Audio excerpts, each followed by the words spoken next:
നമോ ഭഗവതേ വാസുദേവായ. ഓം ശ്രീകൃഷ്ണായ നമ. ഓം ശ്രീമദ്ഭാഗവത മഹാപുരാണം പ്രഥമസ്കന്ധം 6-ാമത്തെ അധ്യായം 15-ാമത്തെ ശ്ലോകം 6-ാമത്തെ ഭാഗമായിട്ട് ഇപ്പോൾ പറയണു.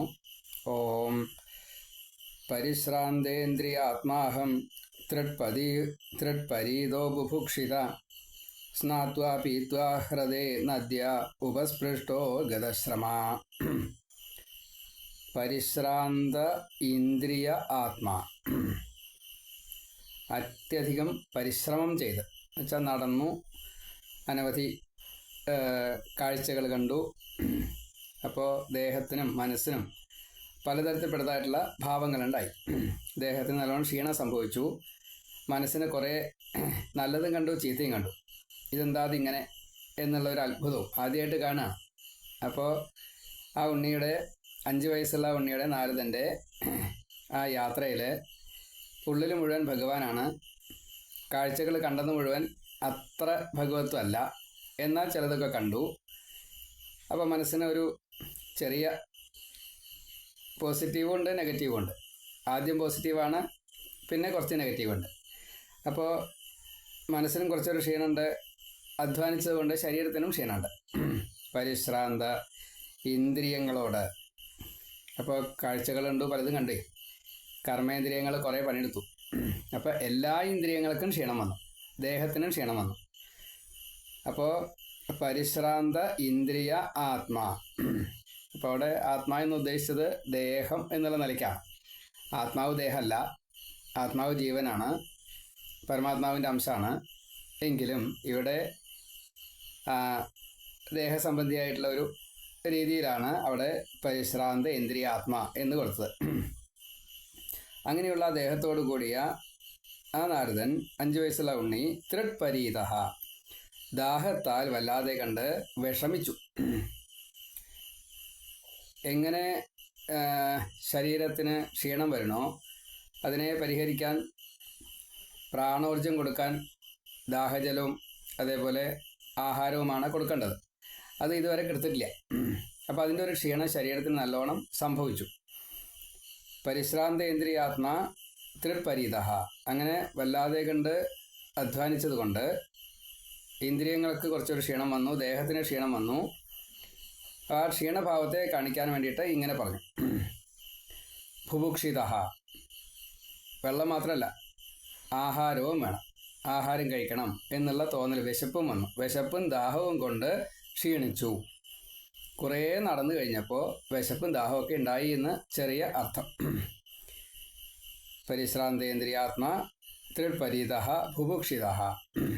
ഈ ഉണ്ണി, അഹം, നാരദൻ പറയാണ്, അന്നത്തെ ആ ഉണ്ണിയായിട്ടുള്ള ഞാൻ, നദ്യാഹ, നദിയുടെ ഹൃദേ, ഹൃദത്തിൽ എന്നുവെച്ചാൽ കുറച്ച് താഴ്ചയുള്ള ഭാഗത്ത് എന്ന് സാരം. ചെറിയ ഉണ്ണിയാണ്, അപ്പോൾ കണ്ടമാനം ഉള്ളിലേക്ക് പോകാൻ പറ്റില്ല. ആ പോണേനൊരു കണക്കുണ്ട്.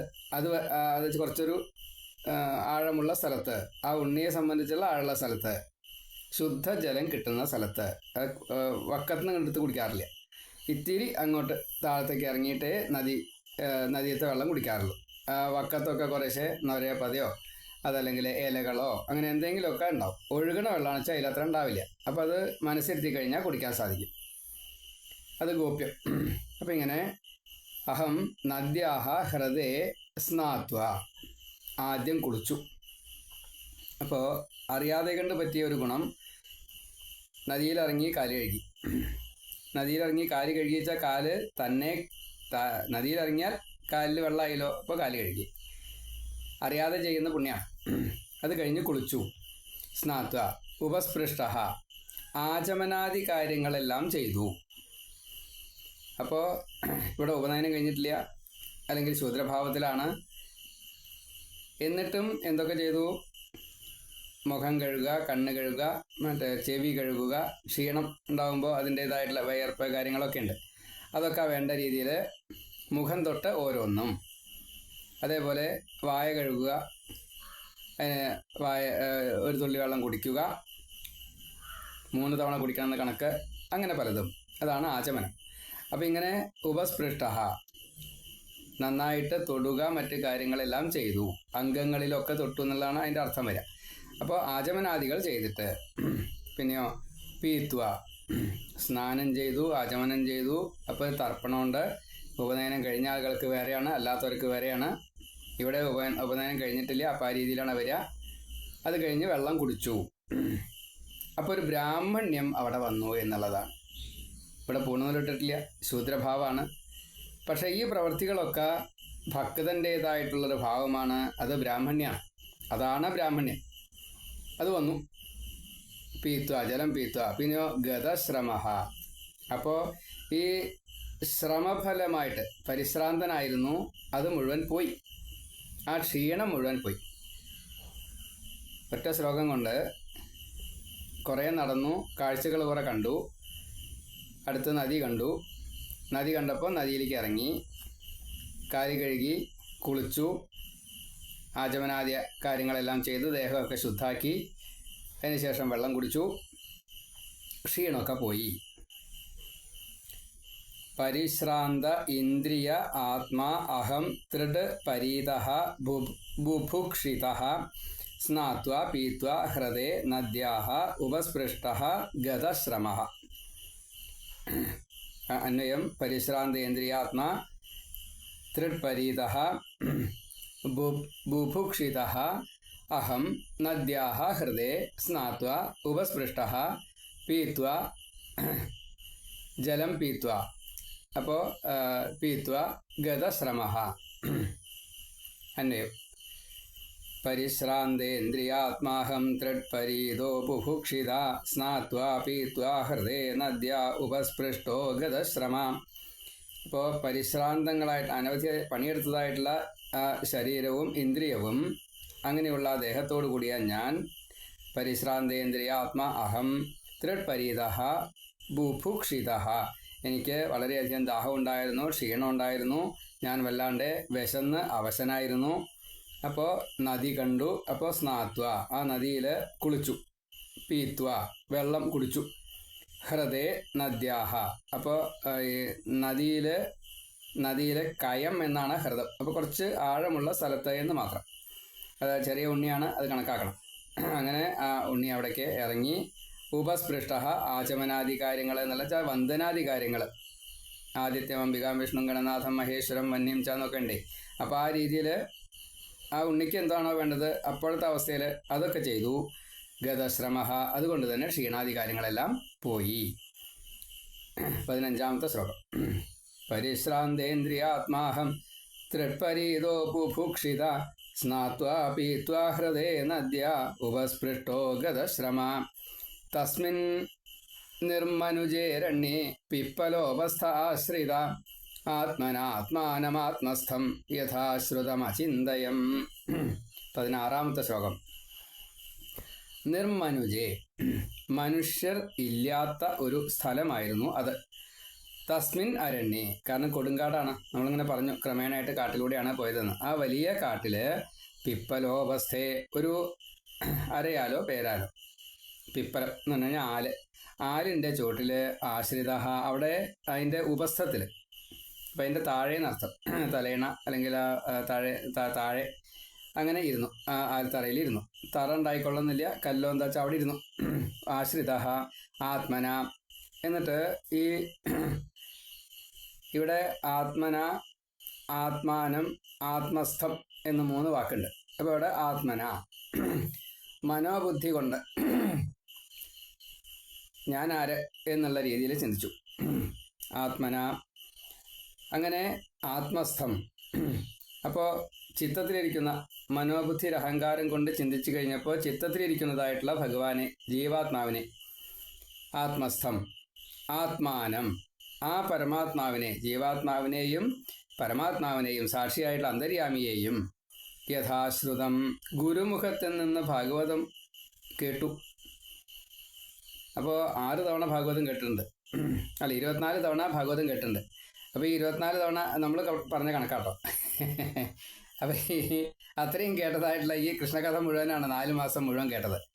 അത് ഗുരുമുഖത്ത് നിന്ന് കേട്ടതാണ്. അപ്പോൾ അതിൽ താത്വിക വശം, ഇപ്പം നമ്മൾ കുളിക്കാൻ പോയപ്പോൾ കണ്ടത് പ്രവൃത്തികൾ, അതിന് എല്ലാം ചിട്ടയും കാര്യങ്ങളൊക്കെ ഉണ്ട്.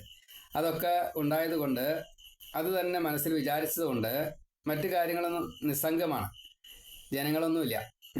അപ്പം അതുകൊണ്ട് ഇത് മാത്രമേ ഉള്ളിലുള്ളൂ. അങ്ങനെ ഗുരുമുഖത്ത് നിന്ന് കേട്ടതിനെ അചിന്തയൻ, അചിന്തയം എന്നാണ് വാക്ക്, അചിന്തയൻ. അവിടെ നന്നായിട്ട് തന്നെ ചിന്തിച്ചു കൊണ്ടിരുന്നു. അപ്പോൾ തസ്മിൻ നിർമനുജേ, അവിടെ തസ്മിൻ അരണ്യ ആണ്. ആ കാട്ടിൽ ആരും ഉണ്ടായിരുന്നില്ല. നിർമനുജെ, ഒരു മനുഷ്യനുമില്ല. അവിടെ പിപ്പല ഉപസ്ഥയെ, ഒരു ആലിൻ്റെ ചുവട്ടില് ആശ്രിത, ആശ്രയം പ്രാപിച്ചു, കിടന്നു, ഇരുന്നു. കിടക്കുകയിലും ഇരിക്കുകയിലും ആ ഉണ്ണി ക്ഷീണിച്ച അവസ്ഥയാണെങ്കിലും ബാലനായതുകൊണ്ട് കിടക്കേണ്ടി വരില്ല. അതുകൊണ്ട് ആശ്രിത എന്നുള്ള ഇരുന്നു എന്ന് എടുത്താൽ മതി. ആലിൻ്റെ ചുവട്ടിൽ ഇരുന്നു.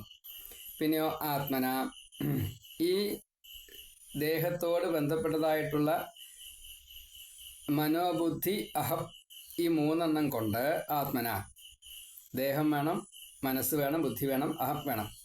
ഇങ്ങനെ ആ ആത്മന, ആത്മാനം, അവിടെ ജീവാത്മാവിനെ, ഒപ്പം ആത്മസ്ഥം, ആ ജീവാത്മാവിൻ്റെ കൂടെ ഇരിക്കുന്ന പരമാത്മാവിനെ, സാക്ഷിയായിട്ടുള്ള അന്തര്യാമിയായിട്ടുള്ള ആ ശ്രീകൃഷ്ണ സ്വരൂപനെ, അതാണ് ഈ ഗുരുക്കന്മാർ, സനകാദി മഹർഷിമാർ പറഞ്ഞു കൊടുത്തത് നാരദന്. അതിനെ നല്ലവണ്ണം യഥാശ്രുതം, എങ്ങനെയാണോ കേട്ടത് അതേപോലെ അചിന്തയം, യഥാശ്രുതം അചിന്തയൻ, അചിന്തയം. വേറൊന്നും ആലോചിക്കാനില്ല. ഇപ്പോൾ മനസ്സ് ശുദ്ധായി, ദേഹം ശുദ്ധായി, സംഘം ഇല്ല. പിന്നെ ഏകാന്ത ആ ഭാവത്തിൽ ഭഗവാൻ മാത്രമേ കൂട്ടുള്ളൂ. അപ്പോൾ അവനവൻ്റെ ദേഹത്തെ പോലും ഇനി ആവശ്യമില്ല, മറന്നു. കാരണം ക്ഷീണമില്ല. എന്തെങ്കിലും ദേഹത്തിനൊരു ആവശ്യം ഉണ്ടെങ്കിൽ ദേഹത്തിനെ ചിന്തിക്കാറുള്ളൂ നമ്മൾ. അത് എപ്പോൾ വെച്ചാൽ മനസ്സിരുത്തിക്കോളൂ. നമ്മൾ നമ്മുടെ ദേഹത്തിന് നമുക്ക് ആവശ്യമുണ്ടെങ്കിൽ മാത്രമേ ചിന്തിക്കുള്ളൂ.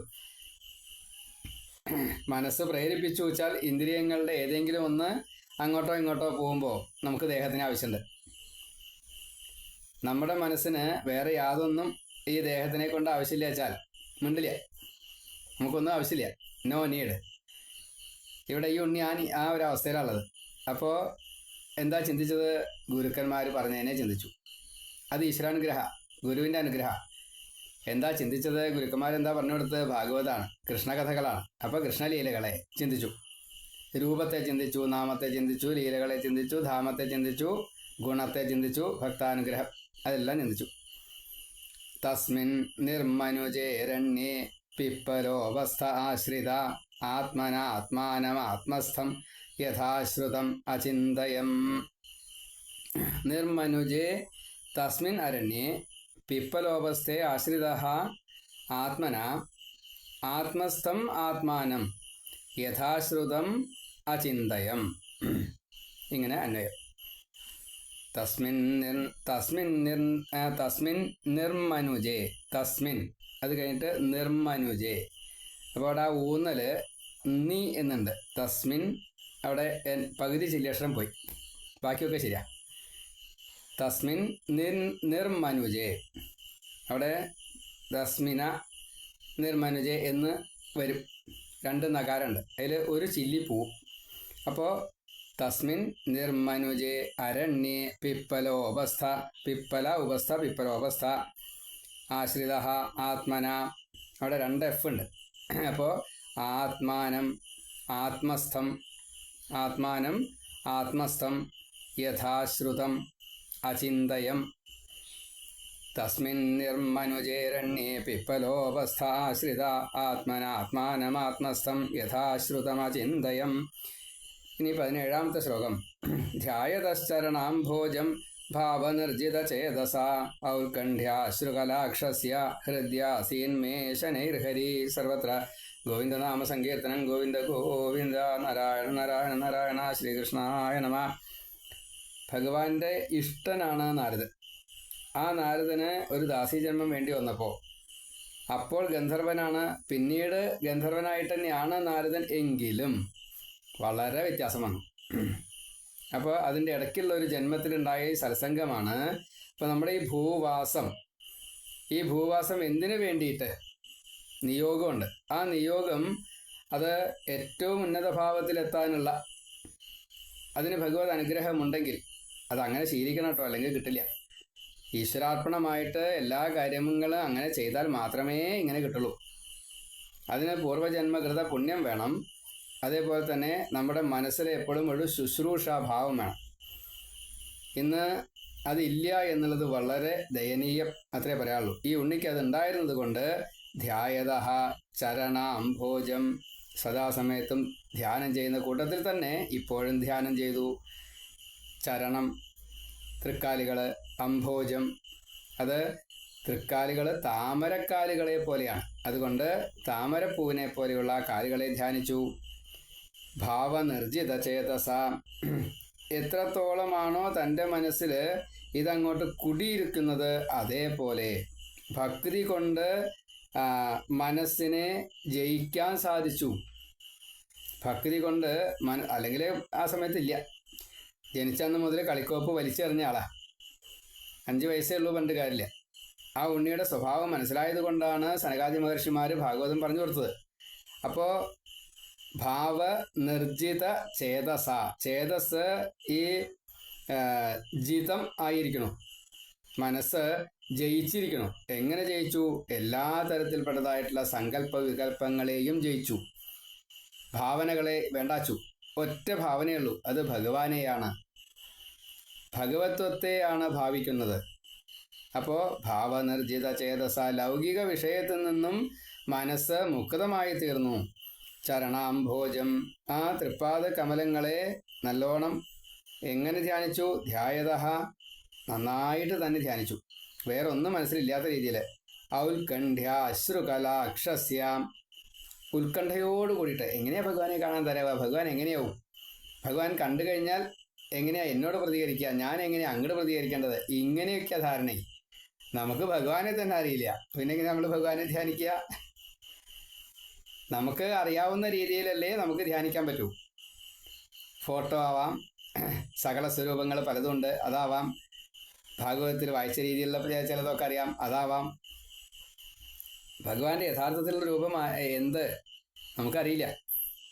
നമ്മളെക്കുറിച്ച് ചെറിയൊരു സമാധാനം ഭാഗവതന്മാർക്കുള്ളത്, നമ്മൾ ഏത് രൂപത്തിലാണോ ധ്യാനിക്കുന്നത് അത് തന്നെ വരും എന്നാണ്.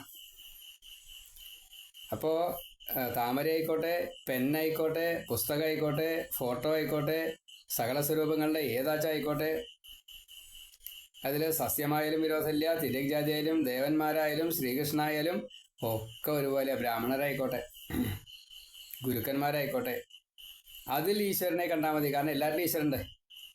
അപ്പോൾ നമുക്ക് ഇഷ്ടമുള്ളതിനെ നമുക്ക് സ്വീകരിക്കാം, ധ്യാനത്തിൽ സങ്കല്പിക്കാം. അങ്ങനെ അല്ല നാരദൻ സങ്കല്പിച്ചത്. കൃത്യമായിട്ട് പറഞ്ഞു കൊടുത്തു ഗുരുക്കന്മാർ. ഭഗവാന്റെ രൂപം ഇതാണ്, ഭഗവാന്റെ നാമം ഇതാണ്, ഭഗവാന്റെ ലീല ഇതാണ്. അപ്പോൾ സകലസ്വരൂപം ആയിട്ട് വരുന്ന ആ ഭാവത്തിൽ തന്നെ അതിൻ്റെ ഉള്ളിലുള്ള പരമാത്മഭാവത്തെ പറഞ്ഞു കൊടുത്തതുകൊണ്ട് താത്വികവും മർമ്മവും ഗൂഢവും ഒക്കെ മനസ്സിലായി. അതുകൊണ്ട് ധ്യായത, അങ്ങനെ ധ്യാനിച്ചപ്പോൾ എന്ത് കിട്ടി?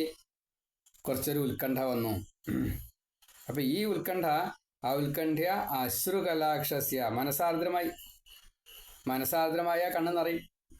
അപ്പോൾ കണ്ണ് നിറഞ്ഞതായിട്ടുള്ള ആ ഭാവം, കരഞ്ഞുകൊണ്ട്, എന്ന് വെച്ചാൽ കരയല്ല, സന്തോഷമാണ്. കാരണം ഭഗവാൻ എങ്ങനെയാണാവോ, ഭഗവാൻ കണ്ടാൽ എങ്ങനെയാണ്, എന്നെ എങ്ങനെയാ സ്വീകരിക്കുക, ഞാൻ അങ്ങടെ എങ്ങനെയാ വേണ്ടത്, ഇങ്ങനെ പല കാര്യങ്ങളും ചിന്തിച്ചു.